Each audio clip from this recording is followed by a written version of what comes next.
barakatuh.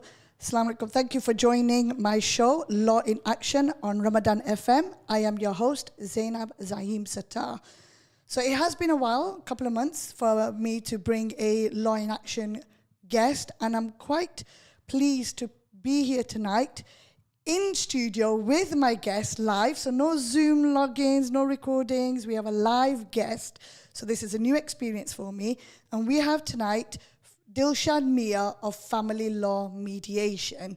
So before I introduce Dilshad to our listeners, I do want to explain that this show is interactive.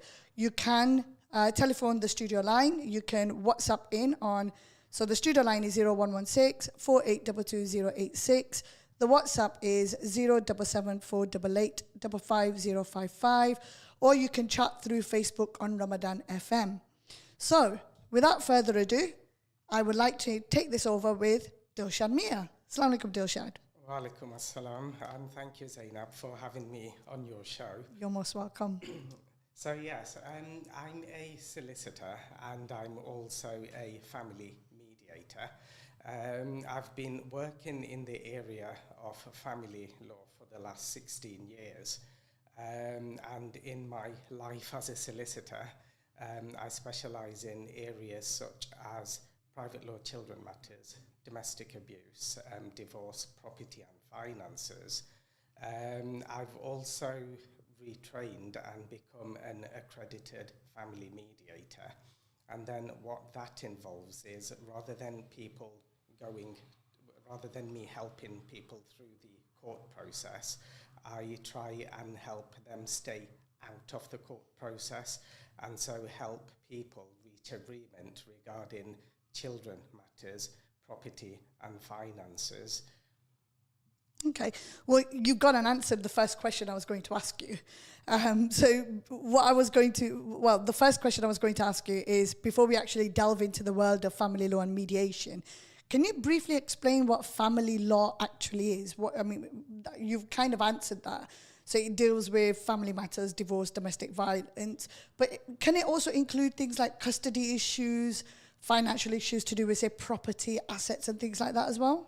Yes, absolutely. So family law is actually a huge area, and it does cover things like child arrangements, like you've mentioned. It also includes things like divorces, property, finances, domestic abuse. It also encompasses areas such as cohabitis disputes. So people don't necessarily have to be married for the term to fall under family law. So we deal with cohabitis, grandparents as well, who wish to spend time with grandchildren, for example. So it covers a whole host of areas. Family law as well also encapsulates public law matters, so where social services are involved with the family for various reasons. Okay, so it kind of mixes in, gels in, and you'd liaise with them as well. Okay, so it's quite a sensitive area.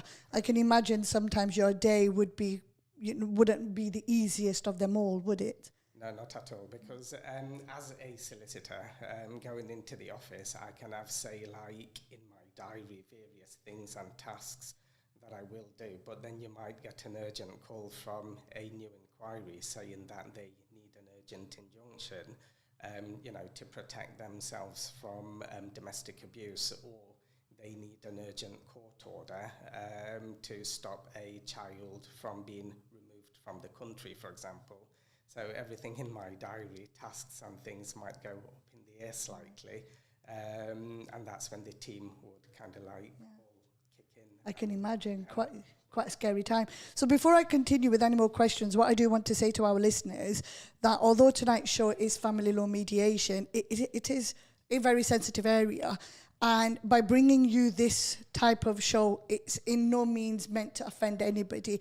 It's there for awareness. It's a very important issue that needs to be discussed. Many times, and I'm not saying this is everybody, but many times, and I've seen this firsthand, some of the issues, especially our Asian communities that encounter, do get brushed under the carpet. You will have, say, a mother or a father or an uncle or an auntie or a brother say, oh, let's not discuss that. we don't want to know that, or it's got nothing to do with you, or forget about it. Any number of those things. So when we are discussing this topic tonight, it's purely for the awareness. It's to let people know that actually there is help out there should you need it. And in fact, you should seek assistance. You shouldn't rely on, say, your next door neighbour's knowledge, because whilst they may have a lot of experience, their knowledge in the law, if they're not a solicitor or an accredited mediator, their experience, their knowledge will be very limited and might not even be the correct advice as well. And it might get you more into hot water than it actually does to aid you as well.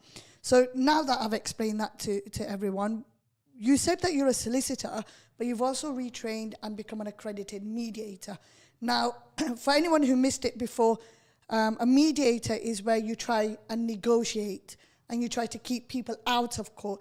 But isn't that what a solicitor does as well? I mean, I'm a solicitor, and as a litigation lawyer and an employment lawyer, the first thing I want to do is to make sure that court is the last resort. So what exactly is the difference between the two? Can you explain that, please? Sure. So with mediation, it's a more friendly way of resolving disagreement. So if, say, for example, I take the scenario you've given, where you say you try and keep people out of court, through mediation, I would, before the pandemic, would sit down in a room with the separating couple, and that's where we would talk about what the issues are. And then we would discuss options around ways of settling the differences the separating couple might have. So in this scenario you describe, you might be corresponding with the, say, other solicitor and negotiating a settlement of some sort. Whereas with mediation, the parties are often in the same room as each other. So like for example, it might take you some days to write a letter to your opponent, and then your opponent would have to take instructions from their client and then revert back to you, which might take a couple of weeks. Whereas parties, when they're in the same room as each other, they listen to what the other person has to say, and so they can get an answer to the issues that they've come to mediate about there and then. So the difference between going to a solicitor and a mediator is that in the mediation process, it's the people who are actually talking to each other about what the issues are, whereas with a solicitor, it'd be you writing on behalf of your client to the other solicitor. Okay, understood. I got you. Thank you so much for that clarification. I mean, one of the things I often get told to me when I'm a solicitor, oh yeah, you're a lawyer, all you care about is the money aspect. But people actually forget that whilst, of course, we want a salary, when that's not the only thing we're there for. We're there to help people as well as much as possible. Mm-hmm. Thank you very much, Akil. Sorry about that, listeners. We just had our producer come in for a few seconds. In terms of what it is that you do, now you said that you sit the people down. Now I'm picturing a scenario here where you've got, let's say, maybe, I wouldn't say an abusive relationship, because when you've got an abusive relationship, I'm assuming you wouldn't put those two people together in the same room, because you're going to try and avoid hurting whoever the the person who's been abused, the victim. So if we move away from that element, but I've got a picture in my head where you've sat a couple down who might be on amicable terms but don't know how to kind of split the assets and that. What are the challenges that you might come across when you are mediating in that scenario, as opposed to being in a courtroom where you've got a judge? Because with a judge, people have to be quiet, don't they? Everyone gets a turn. It's a bit like being in school. But when you're actually mediating, it would be more of an informal environment, slightly more relaxed than a courtroom. What challenges, if any, do you come across? Very good question there, Zainab. I'll break that into compartments, if that's okay. So first of all, you mentioned there's the issue if, say, for example, there's been some domestic abuse. So before we go into a mediation, let's just say in this example, there's a husband and wife, and then one of them has been the victim of domestic abuse. Before we put or agree for a mediation to take place, there would be something called a mediation information assessment meeting, which is commonly referred to as a MIAM.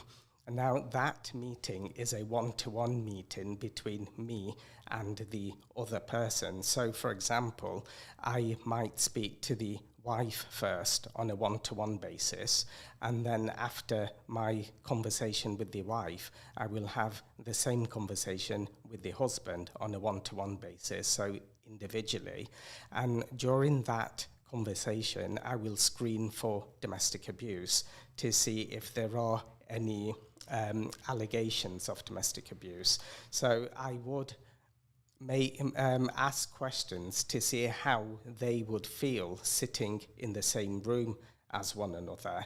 I mean, now we're doing mediation via Zoom and Microsoft Teams like that. So at the moment, they wouldn't necessarily be in the same room. They could be in different sessions. So what I'm trying to say is we wouldn't say that they start the mediation in the same room if there has been evidence of domestic abuse, or it might even be that there hasn't been domestic abuse, that the wife might not necessarily want to be in the same room as the husband and vice versa.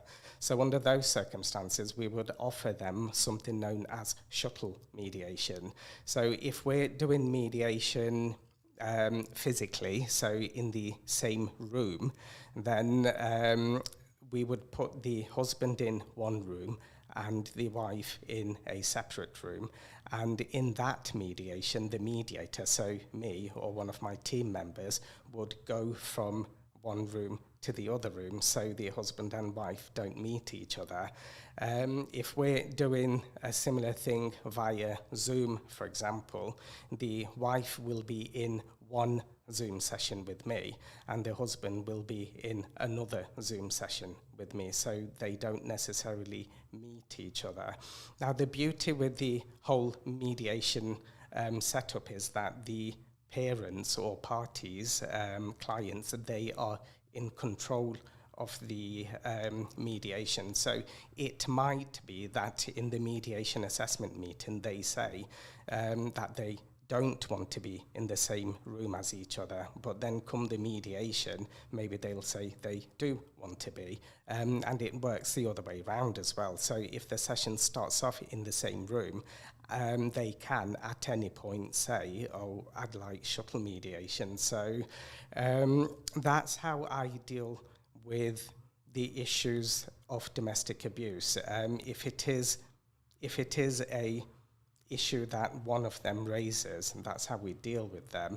Now, with the whole court setting, that's completely different in the sense that the husband and wife, again, in the example that I'd use, might be in a room with the solicitors or barrister with a judge, where a judge will make a decision for them, whereas in mediation, there's no stranger making a decision for them.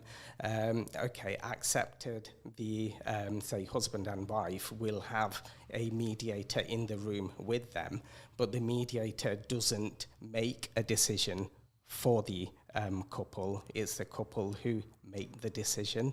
So they're in control, literally. I mean, being in a courtroom, once you've presented your case, so one partner presents their case, the other partner presents their case, but ultimately it is the judge's decision. And sometimes that decision is not always going to be in your best interest, because especially if there's a child or children involved, it may be in the best interest of the child. Now, I don't deal with family law, so I'm not actually quite clued up with how family law works. And there's a reason for that. Actually, I did get asked a couple of days ago, why do I not want to do family law? And there's a number of reasons. A, I don't think I've got the patience for it, because you have to be quite sensitive. And whilst I can be a little sensitive, I don't think I am too much, if that makes sense. I'm quite firm, and sometimes because I mean, you can naturally gauge the tone of my voice, everyone's normal tone is nice and calm and gentle, whereas my whisper comes across. Like my whisper is not a whisper, it's a normal human being's tone. And when I speak normally for me, for somebody else, and I've been told this on many occasions, is quite aggressive. So I don't believe I'm the right person to do family law. I do litigation, and I think that's the perfect area for me. And, kudos to you for dealing in this area. Now, we mentioned mediation, we mentioned court. What we haven't actually mentioned is who is the independent party here in terms of the mediator. And let me explain that a little bit more. When people have a solicitor, and we're assuming that people are instructing solicitors and they're not lay people being they're just representing themselves and they don't actually have a legal representative. If they do have a legal rep, they've got party A, so let's say the husband, he's got a solicitor, and the wife, she's got a solicitor. So they both instruct different solicitors. You can't have one solicitor acting for them both. But here as a mediator, and I really want the listeners to understand the difference, with a mediator, you're an independent party, aren't you?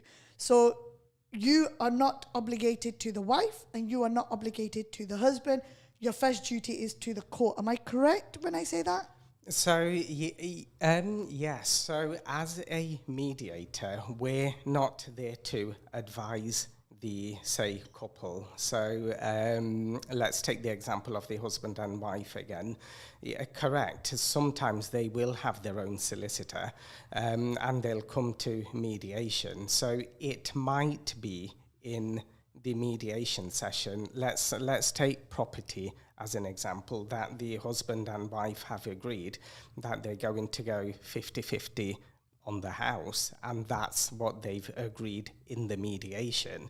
So following, during the mediation session, I will have assisted them to explore all the options available as to how they can reach agreement.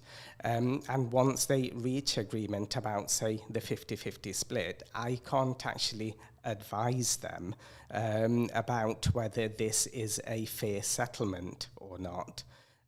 What I will say is I will write up what's been discussed, and this has been agreed, and each of them should always go to their own solicitor and get independent legal advice. So as a mediator, I always say to my clients that you should always have a solicitor in the background, because as a mediator, I can give you information. So I can probably say what you are discussing and agreeing with your husband and wife, for example, is within the range of orders a court can make, but I can't give them advice. They would have to go to their solicitor for the advice, and the solicitor will say, yes, this is a good agreement, or no, go back to mediation and see if you can agree on X, Y, and Z, taking into account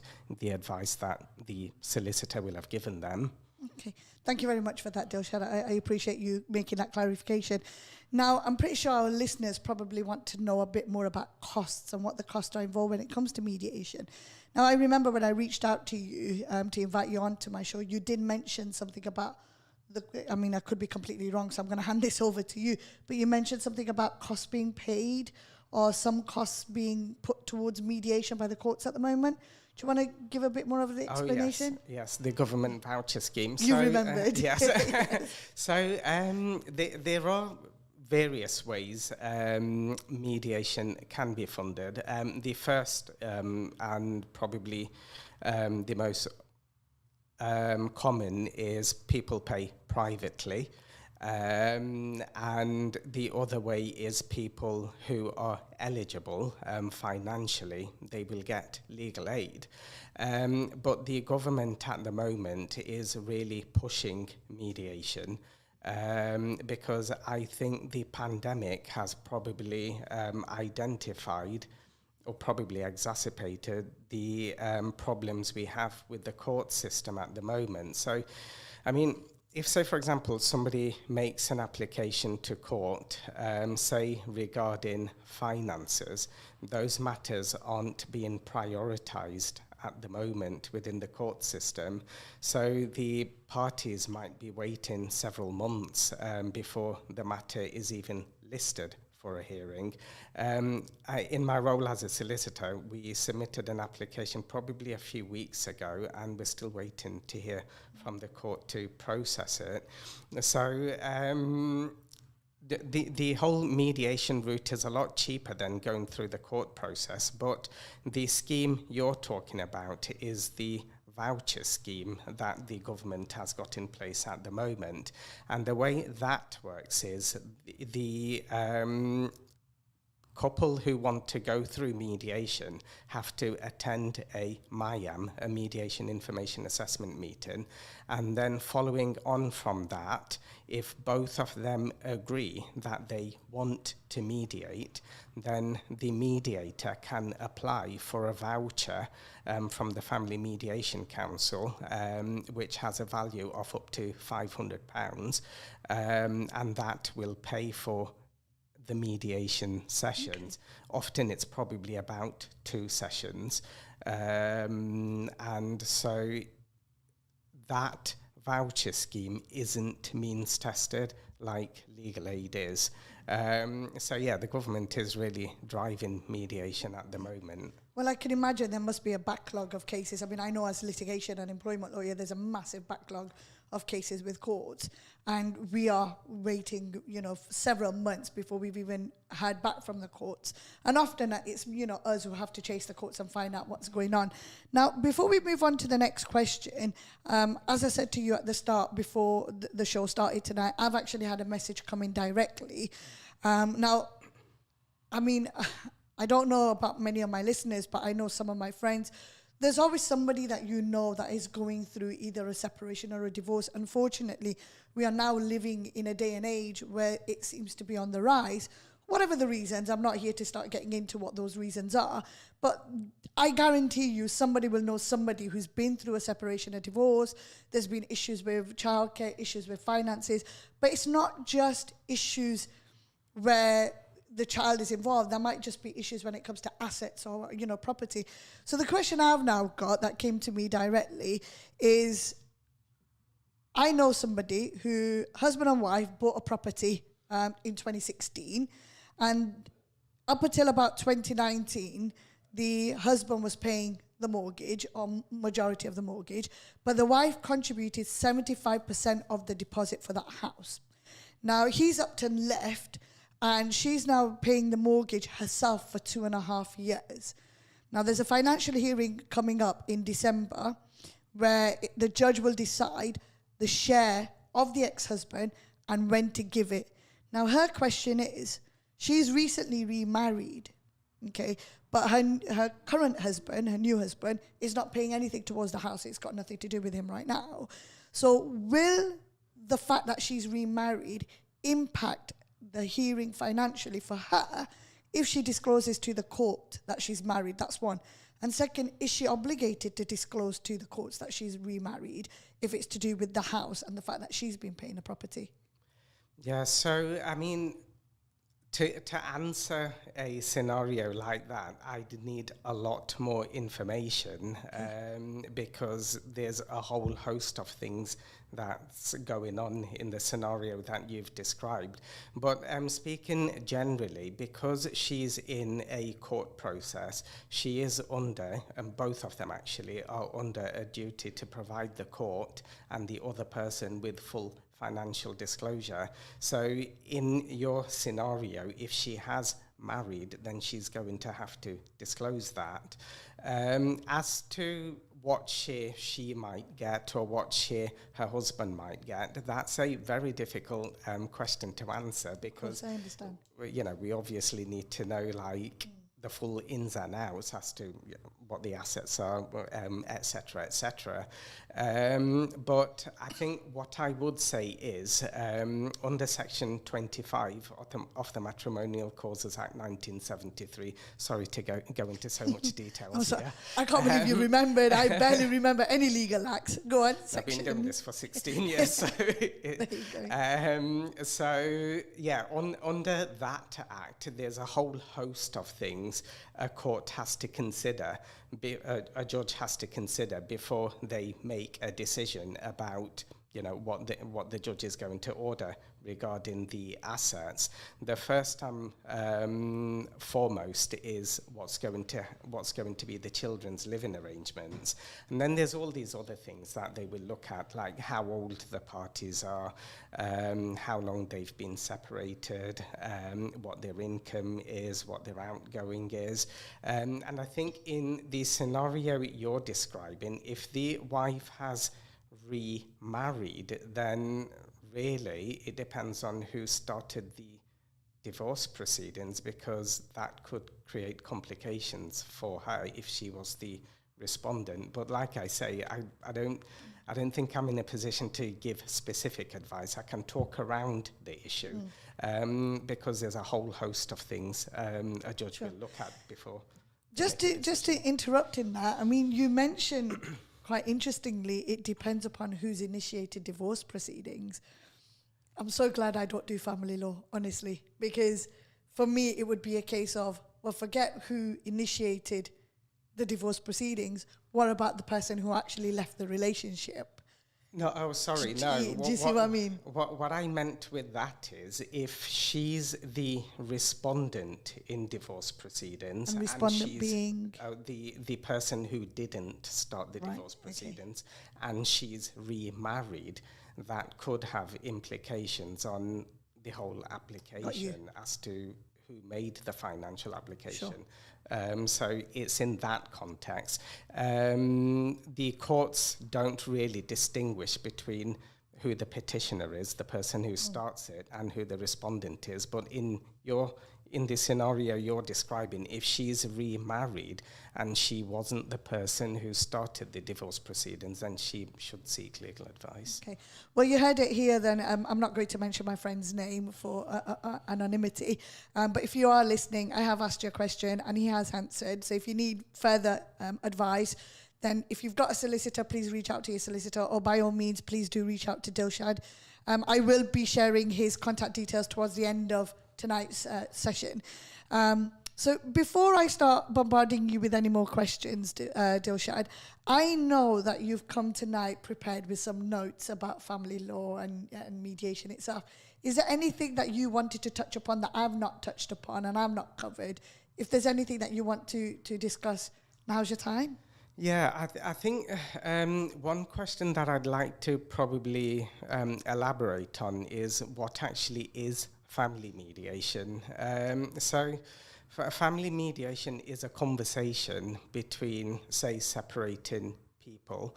It can actually involve grandparents as well. So it involves a whole range of family scenarios where people would sit, well, sometimes in a room or in a Zoom conversation, and talk about the ways they can co-parent their children or reach agreement regarding property and finances. Now, mediation is a lot friendlier, can be a lot quicker and a lot cheaper way of resolving these issues with the other person.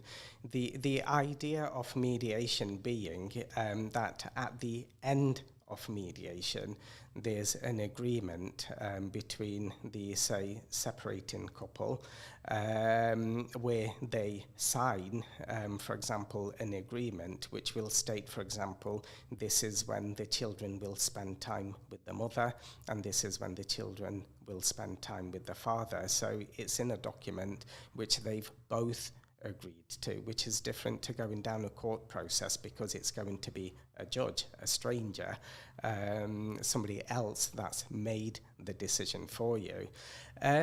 Mediation can also be used in a situation where, for example, you've had an agreement in the past about your children, for example, but as they get older, their needs change and the family dynamics change. So you might come to mediation to talk about previous arrangements which have been in place and they just need tweaking or altered, and mediation provides a space for, say, the husband and wife, or I keep saying husband and wife, but it can be cohabiting people as well. And mediation provides a space for the people to come together to discuss what the issues are, with a view to them reaching an agreement. And the biggest advantage of mediation is you're in control. So if you decide that, you don't want to carry on with mediation, for example, or you need a break, we can facilitate all of that. Whereas once you're in the court process, it can be quite difficult to get yourself out of the court process. So, like I say, mediation, you are in control. It's, I think, fair to say, it's a more fairer, friendlier and dignified way to separate and reach agreement with your ex-partner. One thing people confuse mediation with is they think they will come to mediation and we will encourage the, say, cohabiting couple or husband and wife to get back together. So mediation isn't a service where we would encourage people to get back together. That's probably more marriage counselling. People come to mediation where they've decided, that's it. Enough is enough. Yeah, I'm not in a relationship with this person, but we need to sort out the arrangements regarding the children and property. So that's when they would come to mediation. I've touched on grandparents because I do often, quite often get grandparents who haven't spent time with their grandchildren. So we'd invite the mother and the father of the child to attend mediation with grandparents as well. I'm glad you mentioned grandparents because often in these type of scenarios, uncles, aunties, siblings, older siblings, grandparents, they can get lost because when the mum and dad are fighting, when husband and wife or, like you said, cohabitees are fighting, everybody else, it's collateral damage, so to speak. Now, when we talk about cohabitees, what cohabitees is when there's a couple who are in a living relationship and they may or may not have children, they may or may not have property together, but they're living as boyfriend and girlfriend under the one roof, then they're not married, so they're known as cohabitees. Now, there's a whole other topic as to what cohabitees' rights are here in the UK, and a lot of people do get mistaken, especially when there's the misconception that if, say, a Muslim couple have done their nikah, they're married. Well, yes, you are in the eyes of all the other Muslim beings and in the eyes of Islam. And in front of Allah, you are married. But in the eyes of the UK British law, you are boyfriend and girlfriend living under the roof. You are cohabitees. You are not married couple unless and until you do the civil registry. And I'm talking about the UK. I'm not talking about if you've been abroad and you've done the registration of your marriage there and then you've come over here. I'm not talking about that. I'm talking about here in the UK. So your actual rights as cohabitees is very different. But like I said, that is a completely different topic. And, maybe one day, Dilshad, you could come in your capacity as a family solicitor and we could discuss that. Tonight's about the mediation aspect of it. Now, when you did mention grandparents, I do want to highlight the importance of a grandparent in a child's life, as long as your child is safe with that grandparent. But my eldest son, he's 20 now, so I do get to call him my eldest son. He absolutely, loved his paternal grandma. And there would be times where if we were dropping her off to the airport to go India or something, we got kicked out by security guards because he bawled, cried on the top of his lungs because he just did not want to be separated. But when I went India a couple of months later, the young lad was just like, bye, Mom, and, waving with a smile on his face. So you could tell the difference of the love there. And when me and my ex separated, one of the first questions I asked my son was, and he was only about 13, 14 at the time, I said, who do you want to live with, me or your grandma?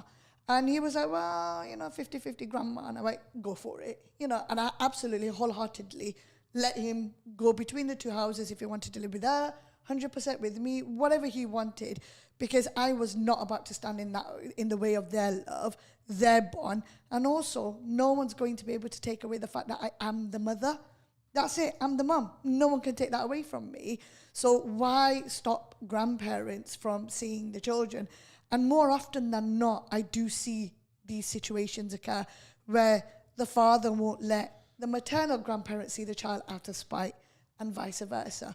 And people do forget in all of this that there are kids involved, there are human beings involved, whether that's mother, father, grandparents, siblings and things like that. So if you do know somebody who's going through a separation, a divorce, and it's acrimonious, someone, chances are you probably will, and the court process is not for them, talk to them about mediation. Let them know that there is such a thing as mediation. Point them in the direction of Dilshad Miah, or point them in the direction of someone else who you think is more suitable. Completely up to you. You're not obligated to come to us because we brought this show to you. What I'm trying to highlight is it's very key that everybody seeks legal assistance, whether that's by solicitor, whether that's by an independent mediator. It's essential in order to maintain also it's mental health and well-being, the amount of stress a person can go through. And the other thing I wanted to touch upon, and this is to the men out there, and I mean no offense to any of my listeners here, a lot of the times the men get forgotten. When the woman takes over and it's all of her demands and all of her needs are met, the man's need gets forgotten. There might be a man out there who wants to see his child, who might not care about the property, probably just wants access or custody of the child. Do remember that men and women have feelings, So do try and seek that legal advice and get counselling if you need to, but don't do it yourself, certainly. Now, before I continue to ramble on, Dilshad, while you patiently sit there and listen to my voice, we've got about 13 minutes left, and if you've just tuned in, you are listening to Ramadan FM, Law in Action, with your host, Zainab Zaeem-Sattar, and I have Dilshad Miah from Family Law Mediation with me tonight. Now, you touched upon legal aid. Talk to me as if I'm clueless. Yeah, so legal aid is a complex area. Oh, yes. To say the least. Okay, so let's talk about family legal aid. Okay, so one advantage, if I can call it that, is to get legal aid for mediation is slightly easier than getting legal aid for a family law matter. Now, I'll just distinguish the two. So mediation, like I say, is where you have a conversation with a mediator to see whether you can reach agreement about, say, children, property and finances, whereas family, if you were going to a solicitor regarding family matters, you would instruct them to act for you, say, for example, for your divorce, or make an application to court for a child arrangement order or financial orders. So to get legal aid for family, you need to show that you're on a low income, and usually that means you're on one of the passported benefits. So nowadays you get, say, a lot of people on universal credits as opposed to income support. So that's the most common one I hear nowadays. And the thing I think people forget is that just because you're working doesn't mean you're not going to be eligible for legal aid. I would say you can go on the .gov website or even the Legal Aid Agency website, and there's a legal aid calculator where you could put in details about your income and your the certain allowances, so rent, mortgage, and certain other things, and the calculator will give you an outcome at the end of the calculation saying whether you're likely to be eligible or not. Or you could ring a mediator who does legal aid mediation work, and they'll do an assessment for you. But the biggest difference is, to get family legal aid, you need to A, be on a low income, and B, show, well, usually, depending on the type of order you're applying for, that you've been the victim of domestic abuse. Whereas for mediation, you don't need the evidence of domestic abuse. So that's probably the biggest difference in the legal aid system. But it is quite a complex area, and if I go into it in any more details, I think I'll just put you to sleep, if I'm honest. Well, we'll definitely need longer than the 10 minutes that we have left remaining on the show. Now, you mentioned means tested. Now, when you say means tested, I take it you mean when we're on one of those benefits like universal credit or something like that. So when you apply for legal aid, and I'm pretty sure you mentioned earlier, it's not means tested. No, so legal aid is means tested, but the government's voucher scheme, that's different to legal aid. That isn't means I'm glad tested. you clarified that, because I hope my listeners understood the clarification. I just wanted to make sure, just in case I got that bit wrong. Okay, so brilliant. Now, you're a solicitor and you're an accredited mediator. Say I was your client and I came to you, say I was a person and I came to you, me and my ex, me and such a person came to you, and we said we wanted to use your services as you being an independent mediator. What would my obligation be? A, either to you, or B, to my ex-partner who's there as well. Do I have any obligations? Obligations in what sense? So let's say, for example, the best example I could give you was the scenario I gave you earlier when my friend asked a question. You mentioned that we're under a duty, there is an obligation to let the courts know. Oh, okay. Right, so that is my obligation to the courts, to notify them that I've remarried and I've got my partner living with me. What I'm trying to distinguish here is what I don't want the listeners to think that, okay, they've initiated the mediation process, that's it. They're in that process now. They have to do what the partner wants, or they have to do what they wanted to do. They can't change their mind, or they have to do what the mediators allowed them to agree. So what's the obligations there for a person? Oh, okay. So the mediator will never force the, say, husband and wife to reach agreement. That's not what we're there for. We're there to encourage or probably explore the options to resolve the issues between them. But let's talk on the whole obligation regarding disclosure, for example, because you touched on that. So if, say, for example, the couple were in a court process, they would have to provide the court with full financial disclosure and disclosure to the other person as well.